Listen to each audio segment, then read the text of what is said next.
मैं क्यों नहीं काम करूंगी?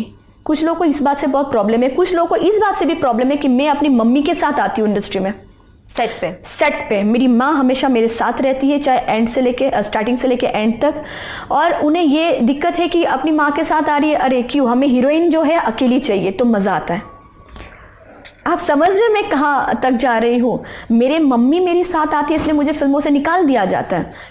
ये खाली हीरो की बात नहीं कर रही हूँ, ये कुछ प्रोड्यूसर्स की भी शब्द है कि अरे मम्मी को मत लाइए ना, आप क्यों मम्मी को ला रहे? क्यों ना लाओ, क्यों नहीं लाऊंगी मैं अपनी मम्मी को? ऐसी चीज़ें मुझे बहुत झेलनी पड़ी है।